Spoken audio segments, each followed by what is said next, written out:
มาสงคา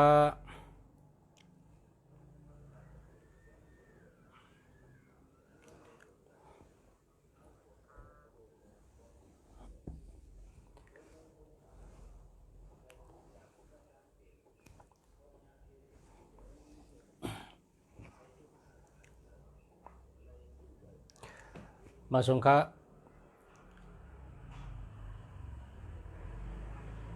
เมื่อในเป็นวันที่8 12 เดือน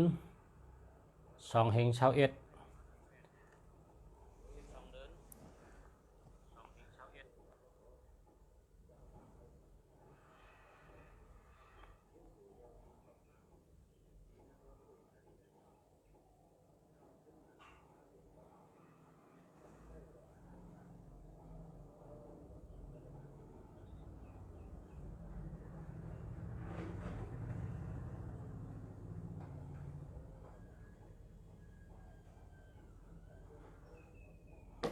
ทำไปเสียงกันค่ะเนาะ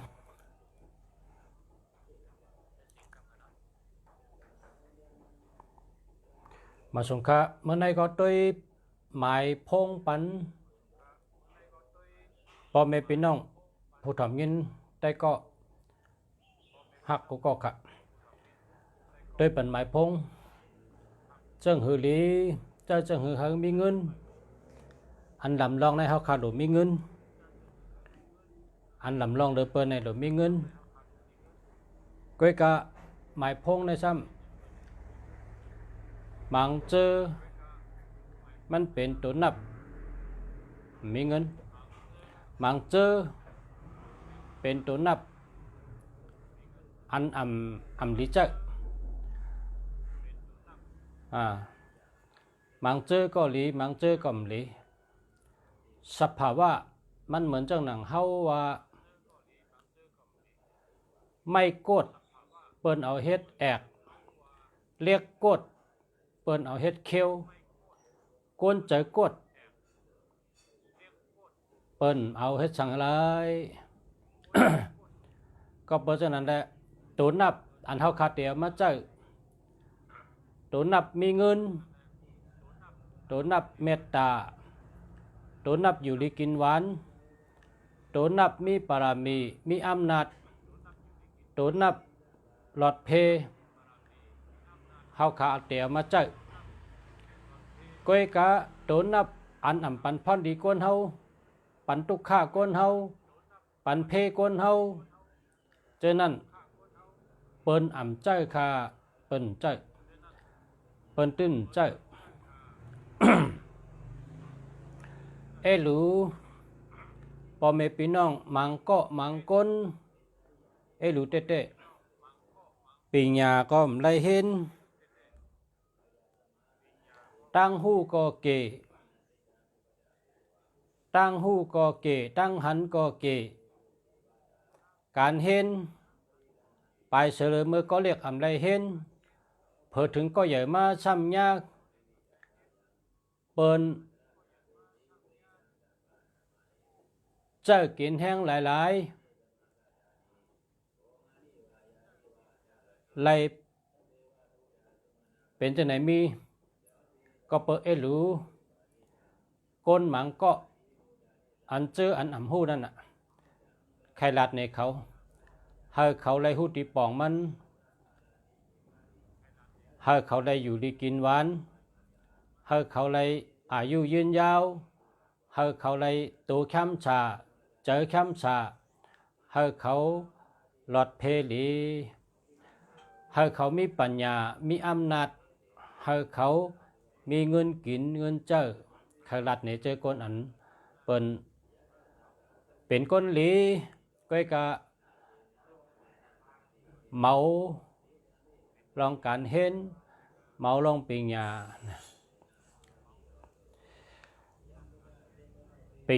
ไล่เห็นเกไล่หู้เกไล่หันเกไล่เล็บเห็นเกอันนี้เป็นห้องว่าเมาปิญญานะคำไทยในว่าเมาปัญญา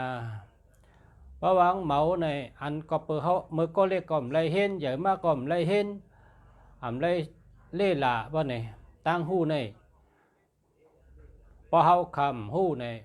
เปิ้นเป้กินเฮาหลายๆเปิ้นเจ้ากินแห้งเฮาหลายๆเปิ้นจ่อเฮาหลายๆเปิ้นแปดเฮาหลายๆเปิ้นหลอกเปิ้นแหลนเฮาหลายๆเปิ้นเจ้ากินเฮาหลายๆเฮาเลยเป็นคน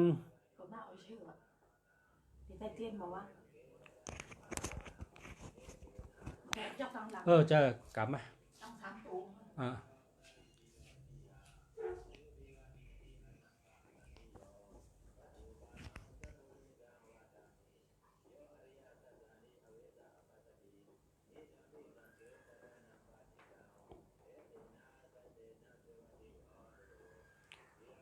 เฮาคาว่า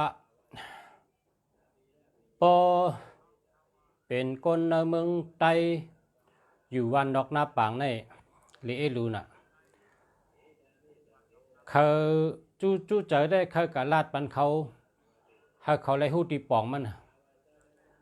อัน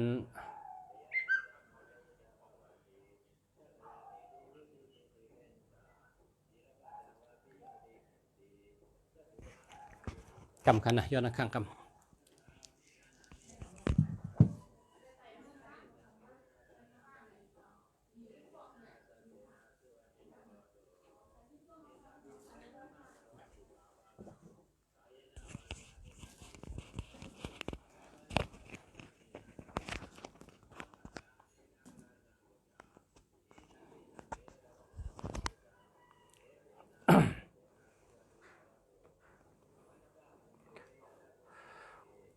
ข้าก็คัดเจอ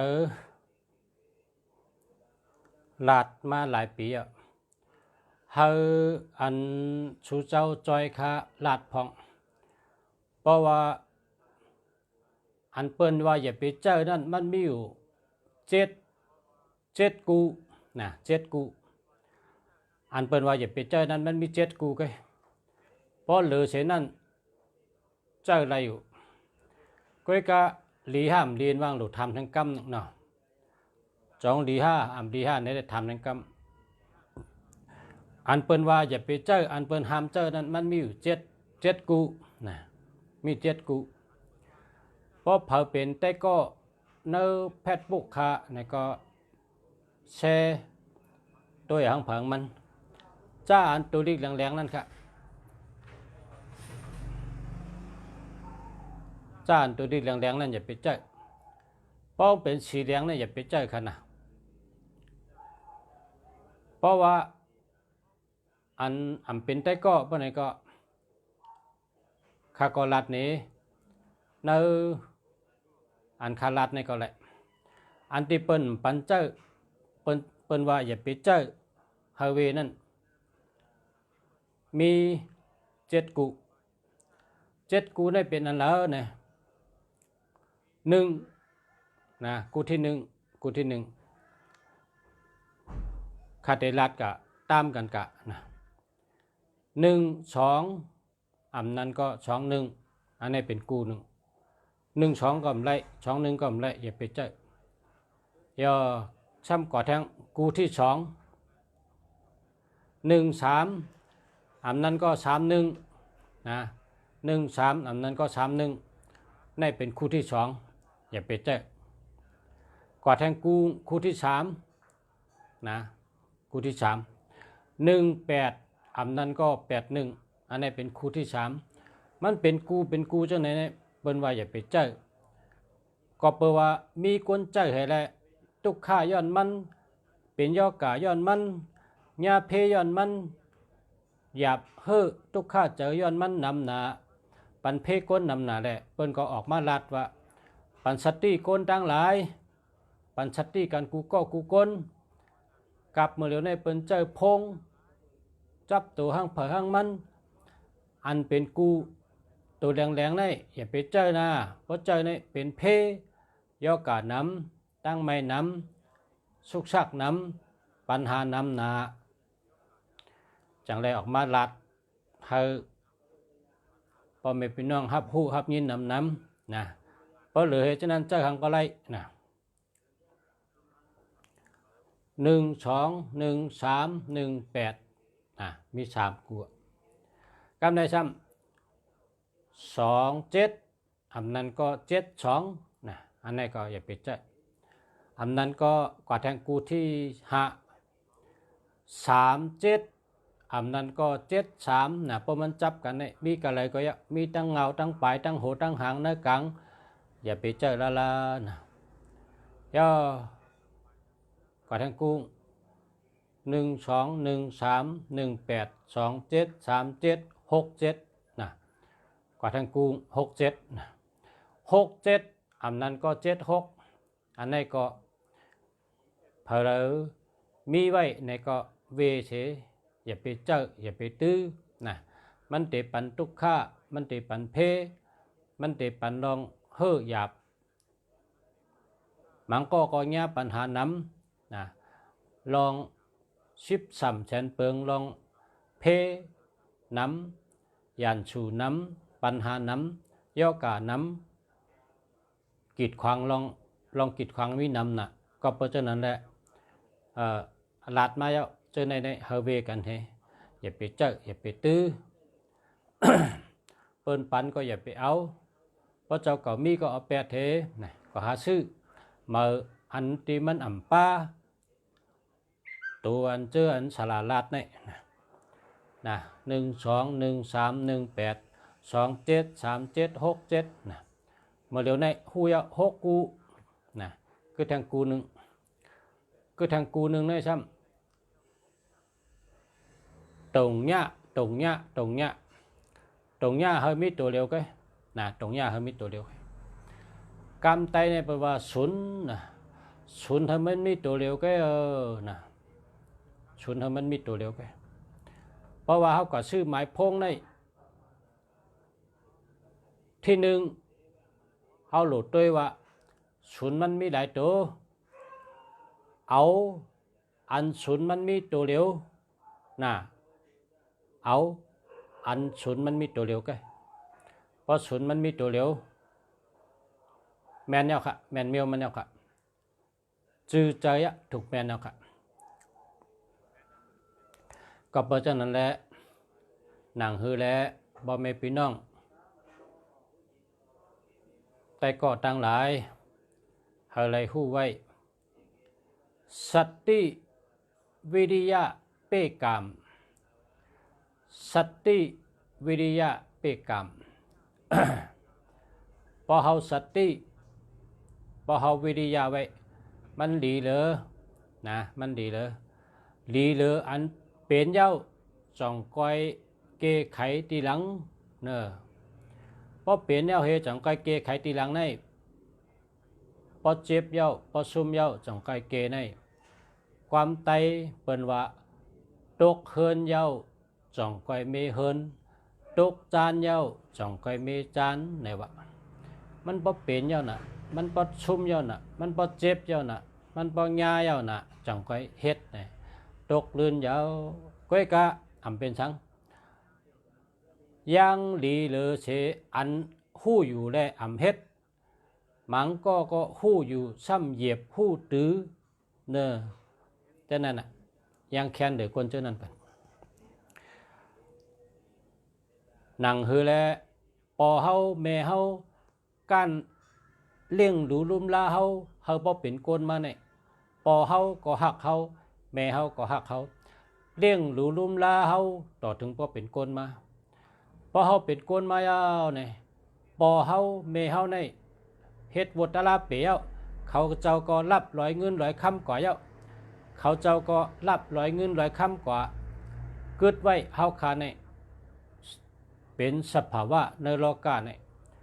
เกิดไว้คนพอถามว่าปอก่อนแล้วรับร้อยเงินร้อยคำเยาขาพอถามว่าเมกว่าแล้วรับร้อยเงินร้อยคำเยาขา กำในซ้ำตัวเจ้าเก่าในหลูหมอหักษาลุ่มลาด้วยขึ้นตัวคิงเจ้าเก่าลอกลายเฮาหมอหลูหลอมลุ่มลาด้วยขึ้นตัวคิงเจ้าเก่าในเฮาด้วยได้ขึ้นตัวคิงเจ้าเก่าป้ายอยู่ดีเจ้าเก่าตอนตาเจ้าเก่าเตไลอยู่ดีกินหวานมีปัญญามีหลอดเพมีกินมีเจ้า อยู่รอดได้เจ้งหนังเปิ้นนั้นเฮาก็หลูหมอลูหลอมลุ่มลาเจ้าสติปัญญาญาณปัญญาอยู่จำการสติวิริยะหนังหือแลเฮาเต็มญาเพเปิ้นก็มีพงเฮาก็มีพงเปิ้นก็เจ้าพงเฮาก็เจ้าพงเฮาก็ทำใครเจ้าพงเหมือนเปิ้นและพงอันเฮาซื้อมาในเฮาก็หลูซื้ออันดีลีนะพงในหลูซื้ออันดีลีก็เปว่าป้อมลีเนี่ยมันจังเป็นเพต่อก้นเฮาเพราะมันแตกก็เป็นเพเพราะวิเบี้ยวเททุ่มไรเจิมไรก็เป็นลองกิดขวางเยาชื่อมาอ่ำหึงอันนั้นก้อยแปดในก็เป็นลองลู่ซุ่มเยาก็เปิดเจ้านั้นแหละชื่อพงก็หลูชื่ออันดีลีชื่อเมียวดีลีกำในซ้ำชื่อนำปัดพงในก็หลูชื่ออันดีลีชื่อเมียวดีลีในบนว่ากวนหันหมอหลูหลอมลุ่มลาขึ้นตัวเจ้าเก่าคู่อยู่ว่าเขาซื้อมาในโกงเป็นเพนะโกงเป็นเพมันเหมือนเขากินตั้งกินเขาได้กินข้าวเขาได้กินพักเขาได้กินตั้งกินเมียวเลยก็เยอะพอเมียวเลยได้เป็นเพก็อย่าไปกิน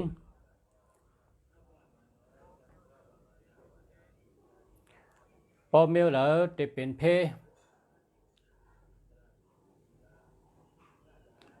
อย่าไปกินก็เปว่า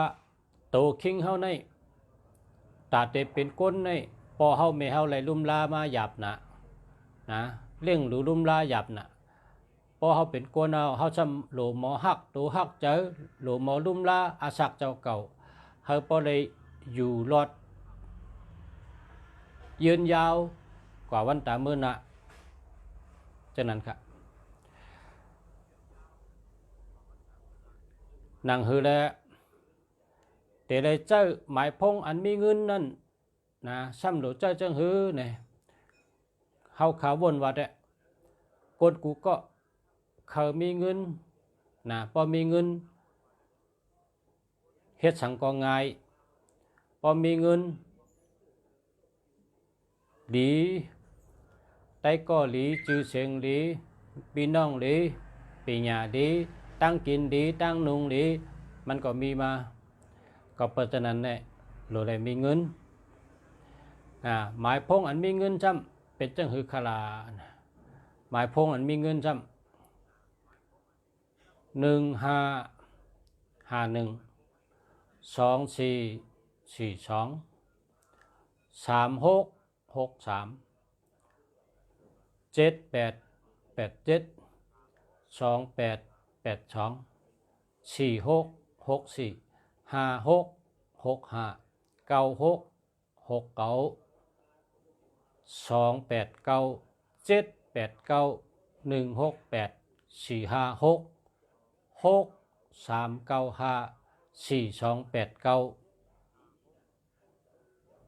นังกาวามาจะไหนครับ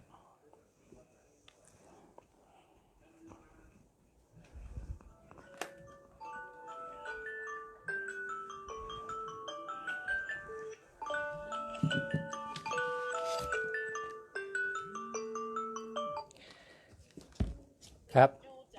ครับพอดี99ไม่ทันนะมีคนเอาก่อนแล้วเอาตัวเร็วนั่นก็แล้วอะไรอื่นเพิ่มไหมรู้ก่อนเอาอันนั้นก็ไว้ก่อนเอา95ไว้ก่อนได้จ้าครับขอบคุณครับครับ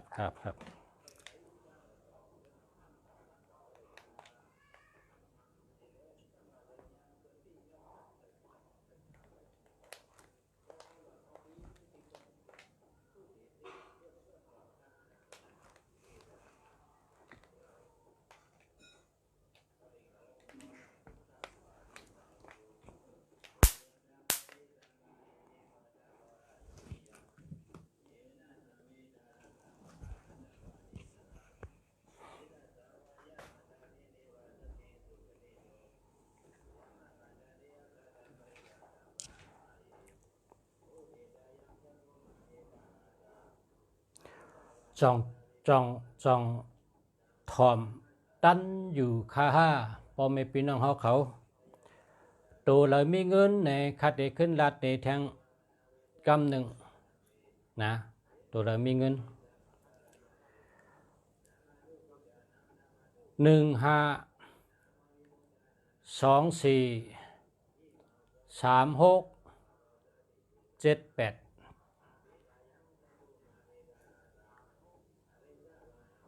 289 789 456 6395 4289 363 782 168 1688 1689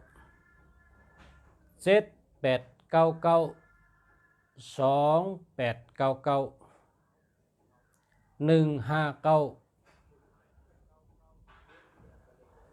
8789 8289เจออันใดลาดออกมาในมีเงินนำเลือเก่านำเลือเก่ามีเงินโตนำเลือเก่าตอนโตตอนนำเลือเก่า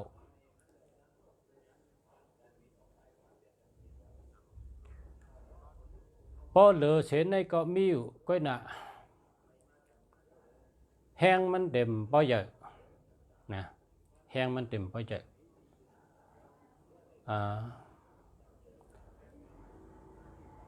แห้งจันเงินนั่นมังเมียวก็มันจันมาตัวเล็กให้เนี่ยมันเหมือนหือเนี่ยเหมือนเขากับเวทป่าเพราะเขากับเวทป่าเนี่ย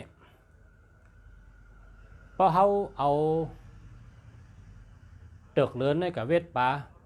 มันก็เลยป่าอ่อนนะป่าแทบป่าตัวเล็กตัวลอกก็กะเพราะเตือกเลือนเอาเตือกเลือนในกับเวทป่าย่อเพราะเขาคาเลยป่าตัวใหญ่ๆเขาก็หลูเอายืออันหยอกมันนี่ใหญ่ๆก็หยอกกับป่าหลงในก็กินกำเยอะมันก็ได้ป่าหลง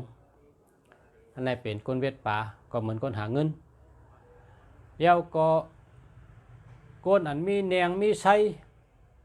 ก็ตักป่ากับซ้อนป่ากับกลางป่านี่ก็เพราะแนงเขาตัวใหญ่พื้นใหญ่ไส้เขาใหญ่เขาก็ได้ป่าใหญ่พอป่าเรียกมามันก็หลอดป้นกับมันขำตัวใหญ่มันเหมือนนั้นเขาแต่หาเงินนี่เขาแต่แค่มีเงินนำหมายพงเขาก็หลุดมีแห้งพอหมายพงเขาตัวใหญ่นะตัวใหญ่มันนั่งมี8น้ำมี9น้ำมันเป็นตัวใหญ่ตั้งแต่6ขึ้นกันนี่กัน6 8 6 9 7 8 7 9 8 8 8 2 8 6 8 7 8 9 9 9 9 8 9 7 9 6 9 5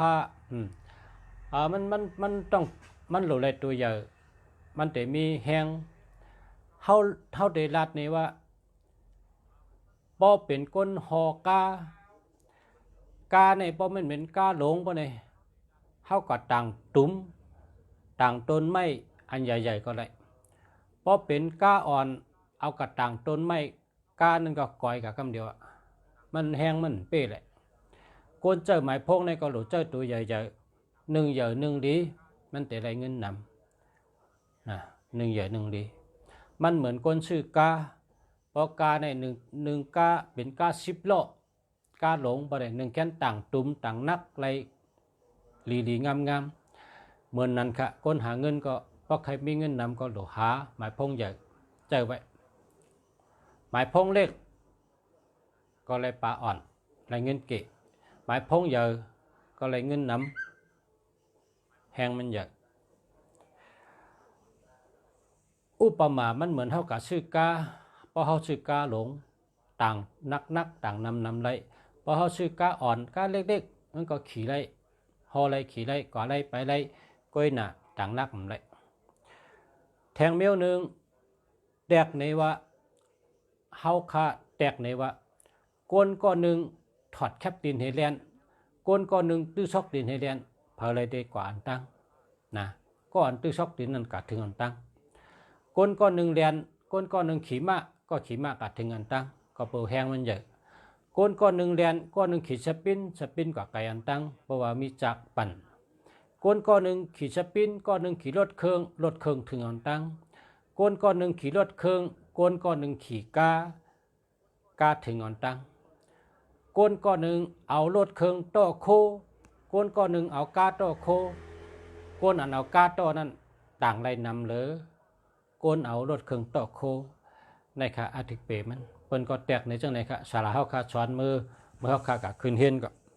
จังว่าแห้งทัดตัวนับตัวเล็กก็เจออะไรตัวใหญ่ก็เจออะไรก้อยหนาพอมาเอาพรดีมันหังเกิดลองมีเงินมีคำขึ้นมาเนี่ยเดี๋ยวมีนำห้าอยู่ที่หมายพงเจ้าเก่าเพราะว่าคนใจเนี่ยนะเพราะเป็นคนใจเนี่ยตัวสองเนี่ยมันหลุดเจอแกคนใจเนี่ยมันหลุดเจอตัวสองเนี่ยเป็นตะมียิงเจอแกเป็นตะคนยิงเจอแกเพราะว่าตัวสองเนี่ยเป็นเหมือนหนังเป็นว่าเหลือนว่าตัวสองเนี่ยเหลือนในมันเป็นรองตั้งหักเป็นรองเจออ้นเจออ่อนขี้ให้น้ำตาออกง่ายขี้ให้ง่ายมันแหลบปุ่นตะคนยิงเพราะเป็นก้นใจเนี่ยแต่เลยแก่นแข็งแต่เลยหัดหันแต่เลยหาวหันแก่นแข็งเป็นก้นใจนะเพราะเป็นเมยิงช่ำแต่เลยอ่อนย่อก็มีปัญญาลักแหลมหมอลัดหมอจ๋าหมอกับสืบเปิ้นนั่นเป็นนางยิงหางดีเขาลีหักเพราะเป็นก้นใจช่ำหรือเลยลักแหลมแดดเชลมีแห้งโตแก่นแข็งแห้งใหญ่นั่นเป็นก้นใจตีลีหักจังไหนคะสภาวะมันพอเฮาขาดเจอหมายพงในหรือเลยเฮามันเมียนจอมตั้งหลู่เฮานาการเฮาตั้งยังอันเฮาจังไหนจนจังไกปั่นโจเฮานะเพราะเป็นคนใจนี่ต้องไว้ละตัวสองนี่อย่าไปเจอนะพอเป็นคนใจทำขี้ให้ขี้โกน้ำตาออกง่ายใจอ่อนแอปะเนี่ยมันอ่อนโหเป็นไรมันอ่อนโหเป็นไรก็เพราะฉะนั้นตัวสองในมันอ่อนแอมันขี้ให้มันจะเล็กแล้วก็เป็นว่าจ้าก็ขี้เป็นว่าลีก็ซื้อเนี่ยตัวสองเนี่ยนะสองในเป็นเลินนะสองในเป็นเลินหนึ่งในเป็นตาวันสองในเป็นเลินจังนั้นแหละคนใจในเพราะเอาลุงชาว่าในตัวหนึ่งในเราได้มีอย่าไปขัดอย่าไปหลุดอย่าไปห้ามคนใจเขาเนี่ยเราได้มีตัวหนึ่งเพราะว่าหนึ่งในเป็นตาวันคนใจในเราได้มีตัวหนึ่งในหมายพงเขานั้นตีเกชุดมันหนึ่งตัวหนึ่งในใครอยู่กันเลยก็อยู่ละเป็นหนึ่งเก่าไหนก็อธิกเปมันบอกว่าจื่อเสียงลีคนหูจักง่ายหนึ่งเก่าเนี่ยนะเพราะเป็นหนึ่งหาเป็นคนมีสติปัญญาญาณปัญญามีทำตาลาเพ่งเป้งมีคนหลงจ่อยมีคนกำแถมน้ำหนึ่งหามีสติปัญญาหนึ่งหกเป็นคนวนเจนจาไหลแตดแนดแตดโตหรือเปิ้นหนึ่งหกหนึ่งสี่เป็นคนตั้งหลาดหลีมันหนังไตเฮาเปิ้นว่าปางตานไข่ ปันเฉพาะตลาเจเนี่ยมันเป็น14หนังนั้นแหละกวนใจในแต่สังว่าหาไรในแต่หนึ่งในหลบป้าอยู่ที่ไหนก็เยอะหึงปานหนึ่งไว้มันเดี๋ยวเหตุให้กวนใจเนี่ยมันเหมือนจังตาวันนะเป็นจังตาวันเนี่ยมันส่องตาวันเนี่ยมันถ่องปันต้นไม้ต้นยืออันมีเจอดังเสียงเนี่ยไล่ฮับสายแหลดวิตามินจีเพ่งเป้งกันตาวันเนี่ยมันค่อยค่ามันจักเพว่าเกาเดช่องปันต้นไม้หลงก็ต้นไม้อ่อนในกำช่องเนี่ยมันว่ามันเอาอันสายแรงมันเห็ดทองเป้งกว่าตั้งกำผาและก็เป็นมีเจอดังเสียงในไล่ฮับวิตามินจีทัดกระเทียมทัดเล็กดีตาวันมีแข็งมีแก่นแข็งขึ้นมาจำทัดตาวันต้นไม้อำนั้นก็ชัดอำนั้นก็เยือยาอำนั้นก็เป็นอีหังก็ยะเพราะว่าญาติแดดทองปะในแก่นแข็งมาแก่นแข็งเหมือนหื้อเนี่ยเพราะเป็นก้นเฮ็ดหมักอุดเนี่ยหมักอุดเปื้อเนี่ยเพราะเอากัดตากแดดให้3 บั้นปะได้ดินนั่นน่ะดินนั้นเฮาเฮ็ดหมักอุดนั่นน่ะแก่นตอกก๊อกโลก่อยิบได้เพราะทาง3 บั้นแก่นดินหนาเย้าแก่นย้อนสังขารแก่นย้อนสายแสงตะวันสายแหลดตะวันทองปันลิ้นเปื้อเป็นดินแห้งแก่นแข็งมาในตัวก้นเฮาในก็มีหลุบ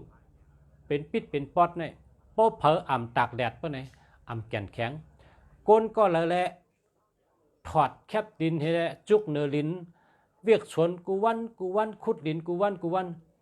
ก้นก็นั้นหลุมแก่นแข็งเลยเปิ้นน่ะเพราะว่าเฮาคามีตีมีตางมาใน1 วันใน1 ชั่วโมงเฮาถอดแคบดินช็อกดินถอดเชิงกว่าจุกเนอลินให้ได้ขุดดินอยู่ปึกขุด1 วัน 1 ชั่วโมงก้นก็นั้นในหลุบเขาเนี่ยมีปัญหาสังขะตาเป็นหลุบหลุบพังหลุบขอบหลุบวางในเป็นดาราเลยก้อยกลางแต่ได้ถอดแคบดินถอดช็อกดินให้จุกเนอลินแล้วก็ขุดดินขุดให้ไร1 ชั่วโมงก็เปิดถัดดินนั่นและถัดตาวันในเฮ็ดให้ก้นก็นั้นหลุบเนื้อตัวเนื้อคิงเนี่ยแก่นแข็งกุฏินะมันเป็นยอการหลุบเนี่ยนั่นขนาดถัดตาวันนะจังว่าสภาวะเนี่ยสอนก้นเฮาสภาวะเนี่ยพอก้นเฮาเนี่ยก็ได้เพ้นสภาวะเนี่ยด้วยตาวันน่ะมันแจกเพค่ะมันช่องปันทั้งหมดเลินก็แจกเพช่องปันกัดเย็นทั้งหมดน้ำอันไหลกว่าเนื้อห้อยเนื้อลอยเนื้อไหลอยู่แต่เฉยน้ำเนี่ยมันก็แจกเพน้ำในพอเป็นก้นก็ได้มากินกำเลี้ยงในมันว่าเผอใครกะกินก็กินไรน้ำนั้นเผอใครกะอาบก็อาบไรเผอใครกะเรียนก็เรียนไรน้ำเนี่ยมันเมตตาเพลงน่ะน้ำเนี่ยนะน้ำเนี่ยมันแจกเพมันค่อยค้ามันมีเมตตาตาลาเพ่งเปียงน้ำเนี่ยกำในแหลดก็เมตตาตาลาเพ่งเปียงเหลือนก็เมตตาตาลาเพ่งเปียงน้ำก็เมตตาตาลาเพ่งเปียงยาวลมนะลมเนี่ยก็เปิดมีลมเลยเขาอยู่เลยก้นเขาขาในป๊อปปิกหุ้งขุลังอันเนี่ยเธอเจออะไรก็เพราะฉะนั้นลมเขาที่หุ้งขุลังก็เปิดลมเนี่ยแจกเพเผอก็เย้าพอมีชีวิตมีสายเจอเหตุสุดลมไหลก็อยู่เลยป้อมสุดลมไหลก็อยู่เลยนะลมมันก็เจ็มยิงเจ็มใจเจ็มเผอก็เยอะมันเพ่งเป้งลมเนี่ยก็เมตตาตาลาเพ่งเป้งลมเนี่ยลมน้ำนะตาวันเหลินอัมว่าสภาวะทัดน้ำทัดลิ้นทัดลมทัดไฟในโลกาเนี่ยเขาแจกเพเขามีเจอตาลาเพ่งเป้งนะก็เพราะฉะนั้นเนี่ยเขามาลาดลองตัวนับเนี่ย ทัดมันเป็นจังหือของเป็นจังนั้นแกมันจังกว่าอันนี้เป็นแนวให้เป็นแนวไรห้าเนี่ยมันไรหรอกทัดตัวเลยก็ตีเป็นจังนั้นก็เป็นจังนั้นแกตัวหนึ่งเป็นตาวันก็เป็นทัดไม้อยู่เป็นทัดสายแรงตัวสองเป็นทัดเลินปันดังกัดเย็นมีเมตตาใจอ่อนๆตีหักตัวสาม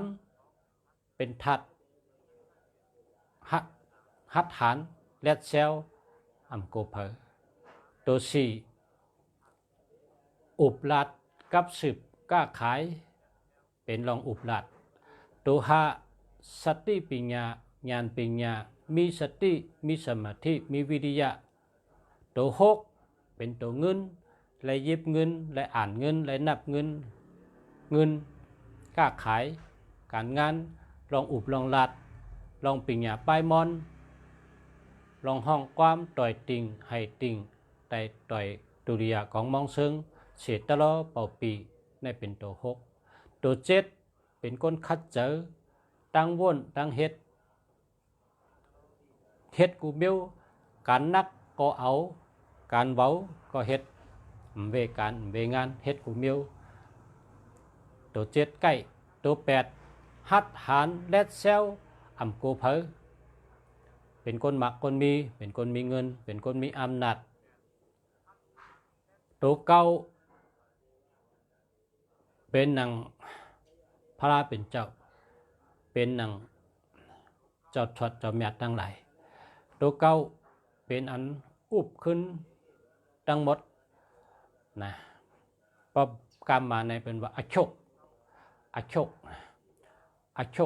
เก่าในขึ้นโชกไว้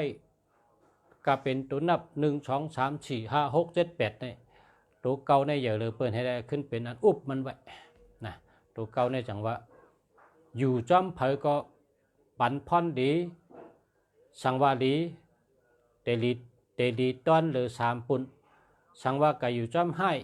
ก็ลองให้นั้นเตต้อนโตหรือ3 ปุ่นก็เพราะฉะนั้นตัวเก่าสังว่าก็อยู่จอมหาเนี่ย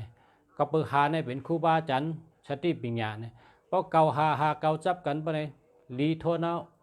ตั้งหลีเนี่ยโตตอนมา3 ปุ่นนะตัวเก่าในป้องก็อยู่จอมอันละให้เลยเพิ่นนะตัวละให้เลยเพิ่นสังว่าตัวเก่าในกว่าอยู่จอมศูนย์ปะเนี่ยนะแต่เป็นคนศูนย์ในเป็นอันให้เลยเพิ่นเป็นย่อกากูไม่เมียว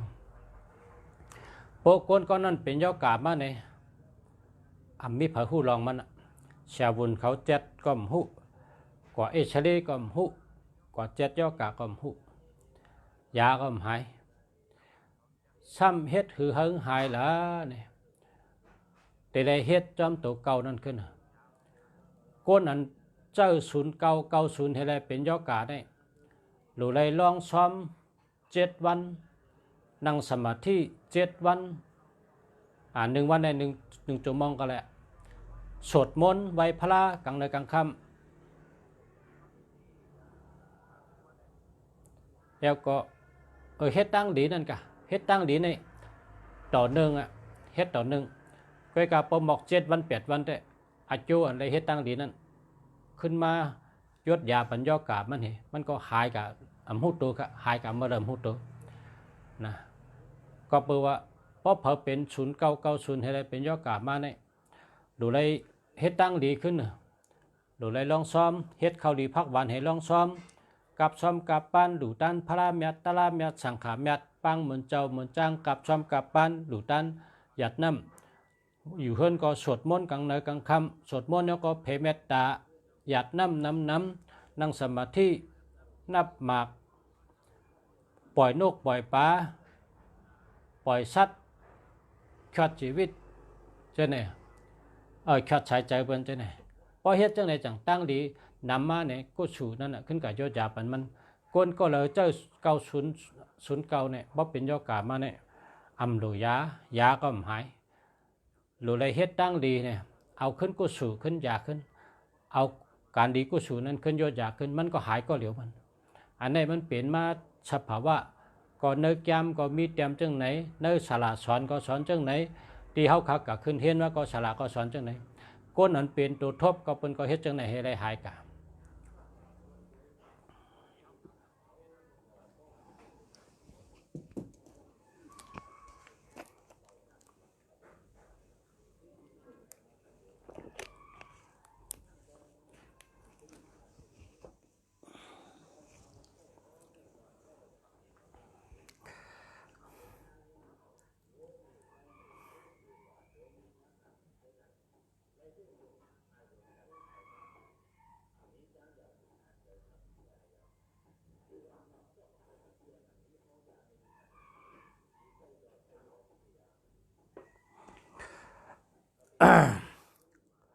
0926888289อันนี้แคมรีเต็กครับ0626839514อันนี้ก็เลีย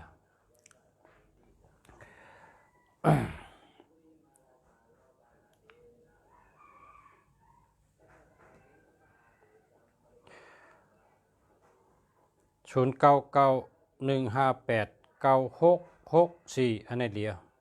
0993347792อันนี้เลีย0919616394อันนี้ก็ดีครับ0619488415อันนี้ดีครับ0644833596อันนี้เดียว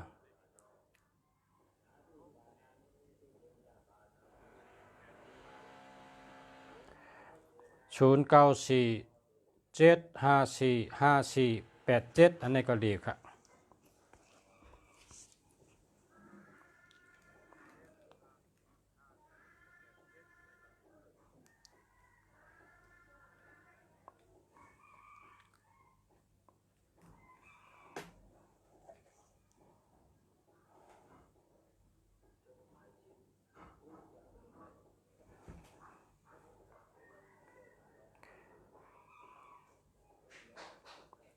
0948486241อันนี้หามือ0629690941อันนี้หามือ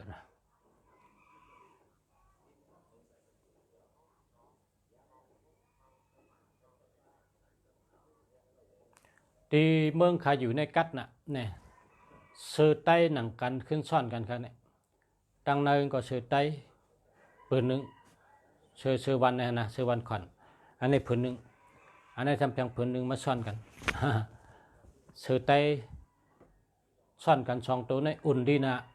อุ่นดีนะเพราะว่าเขากัดเนี่ยนุ่งโ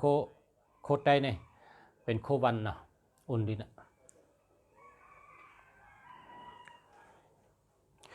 ซื้อไต้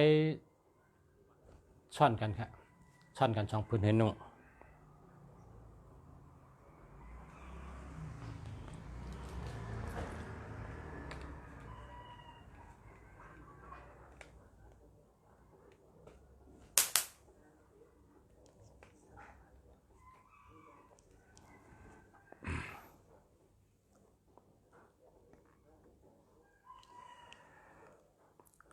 0987985924อันนี้เดียว0969385445อันนี้ดีเขา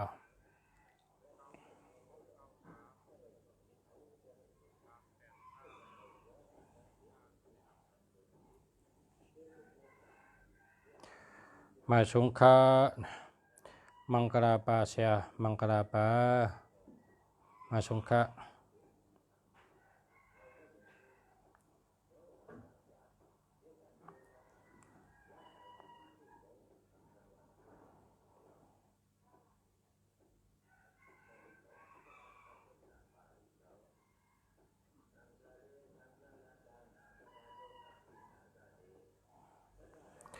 0994235866ในเลีย0923129999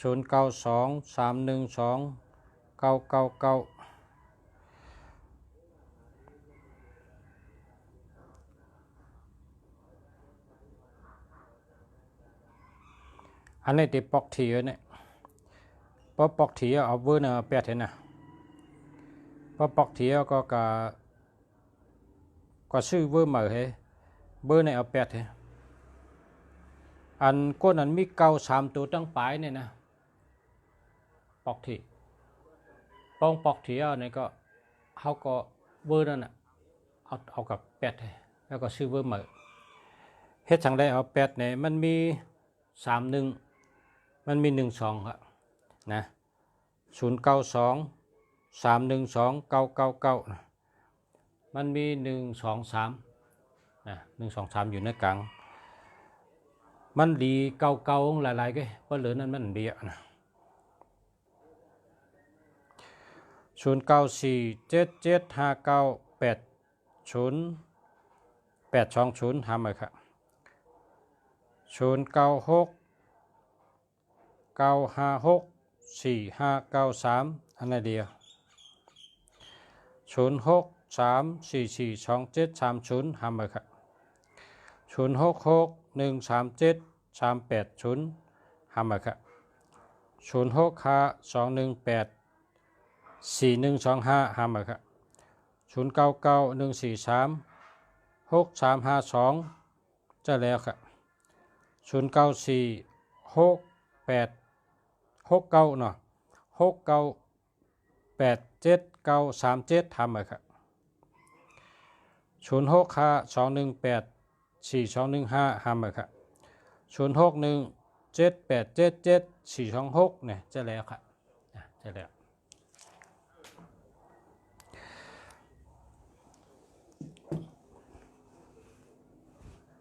ขอบใจครับขอบใจกูก็กูเจ้าที่มา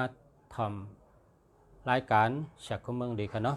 เขาอยู่ที่ในกระว่านับย้ำกูเจ้ากูก็กูคนค่ะย้อนขอบใจกูก็ค่ะจมค่ะขอบใจใหญ่นำค่ะเนาะย้อนชูเหอพอไม่เป็นน้องผู้ถมเงินตั้งเซ็งย้อนให้อยู่ดีมีเงินห่างดีกึกปืนกูก็กูคนค่ะมาส่งค่ะพบกันแทงปัตตันเนาะเหมือนเอากันในกัน